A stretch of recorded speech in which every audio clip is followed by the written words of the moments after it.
a gente acabou de ver 3 aspectos do problema. Um é que as mulheres são minoria nas áreas exatas, né, e tecnológicas, mas são a maioria em ciências biológicas e ciências sociais, no começo de carreira, mas que 2, elas são varridas para fora da carreira à medida em que a carreira avança, para todas as carreiras, em todos os lugares do mundo.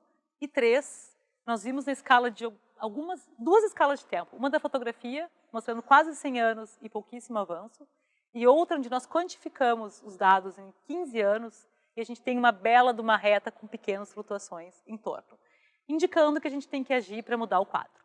Mas, será que a gente tem que agir? Porque a gente pode se perguntar assim, olha só, o mundo está super desenvolvido, a ciência e a tecnologia avançaram bastante, né? Nós temos um mundo que tem avanços significativos em muitas áreas. Então, para que mulheres na ciência? Por que a gente tem que aumentar a diversidade na ciência?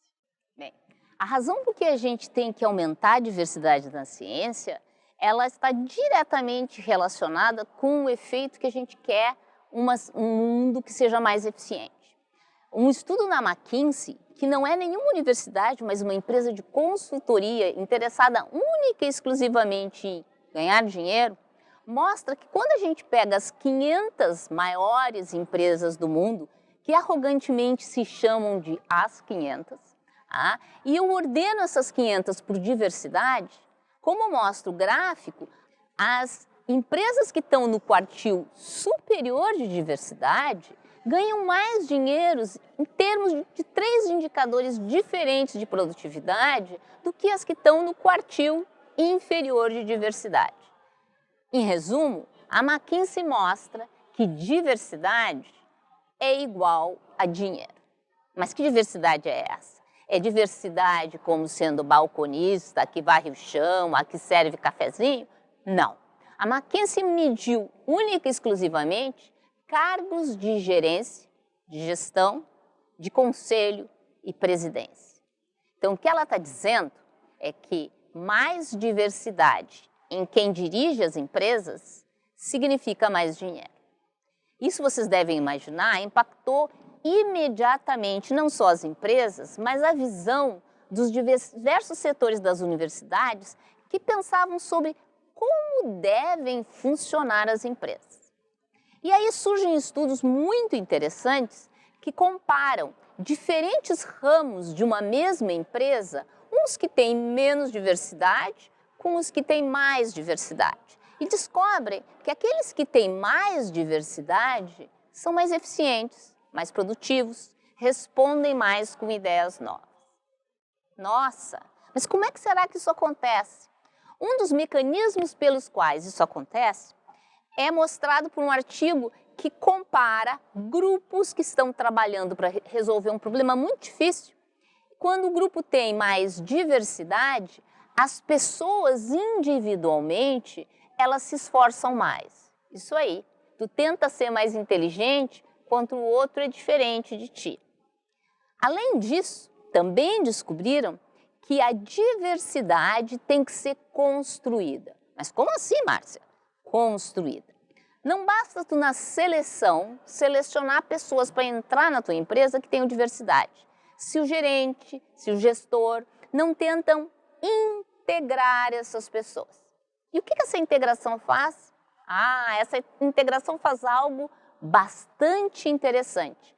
Ela gera uma rede de maneiras de pensar que constrói uma coisa chamada inteligência coletiva, que não é simplesmente a adição do que eu sei com o que tu sabes, mas ela transforma isso exponencialmente, fazendo com que as pessoas com experiências de vida distintas possam se complementar e resolver problemas bastante sofisticados. Com isso, hoje, há empresas no mundo especializadas em encontrar essas pessoas que vão trazer diversidade, a treinar os gestores a aceitar o diverso, a fazer com que o diverso tenha vez, porque voz todo mundo tem, mas nem todo mundo é ouvido. E com isso as empresas conseguem ser mais eficientes quando conseguem implementar isso. Infelizmente, em alguns meios, como o político e acadêmico, isso ainda está muito longe de ser uma realidade. Mas existem outras razões para a gente querer diversidade, além da simples razão de eu querer resolver problemas difíceis e ter um mundo economicamente mais eficiente. Não é, Carolina?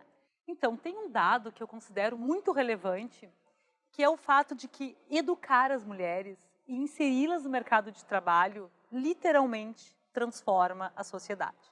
Então, eu quero apresentar esse gráfico porque eu acho que ele fala muito sobre esse tema que eu estou tocando, que é o fato de que, dependendo do número de anos que as mulheres estudam, o número de anos está no eixo X nesse gráfico e varia entre 0 e 12 anos, ou seja, as meninas que vão desde a escola básica até o ensino médio, essas fazem 12 anos, e quem vai, por exemplo, faz um ano apenas, vai só para o primeiro ano do ensino primário. E o que a gente observa é que isso tem uma correlação enorme com a taxa de fertilidade. Então, por exemplo, em países, nesse gráfico, vocês estão vendo linhas que representam o começo, onde estava o país em 1950 e onde ele está em 2010, em função da natalidade e do número médio de hora que as mulheres estudam. O que a gente observa é o seguinte: em países onde as mulheres vão para a escola durante um ano apenas, estudam em média um ano, a natalidade média varia entre 6 e 8 filhos por mulher.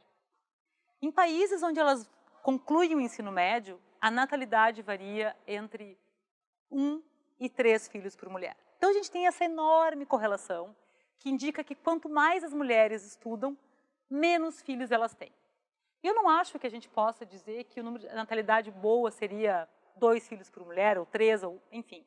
Eu não estou tentando dizer aqui que eu sei quanto que é o bom, mas eu sei, e todo mundo concorda, que 8 filhos por mulheres é insustentável.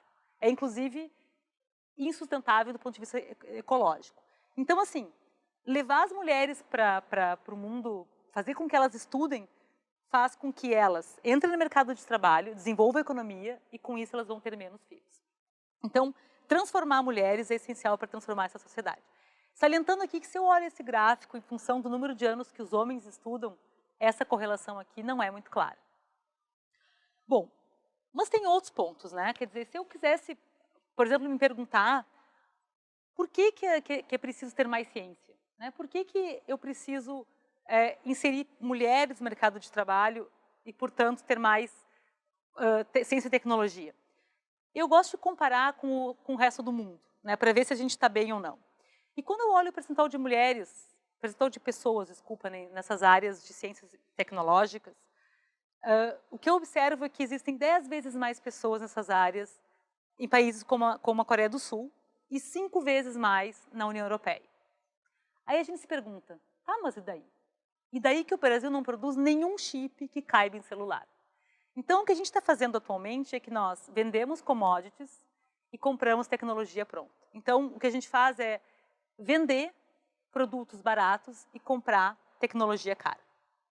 O segundo ponto que sugere que a gente precisa investir em ciência e tecnologia, e que aqui eu falo em ciências humanas, ciências biológicas também, é o fato de que o Brasil está muito mal quando eu olho, por exemplo, no índice de inovação global. Então, assim, o primeiro país mais inovador é a Suíça. Vão me dizer, poxa, mas você está comparando com países muito ricos e tal.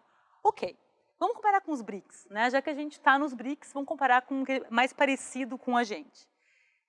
Entre os 5 BRICS, o Brasil ainda é o pior índice de desenvolvimento, de índice de inovação global. Quer dizer, a gente não produz tecnologia, a gente não inova. Então, nós precisamos de mais pessoas com nível superior e que dentro dessas mais pessoas a gente tenha mais diversidade.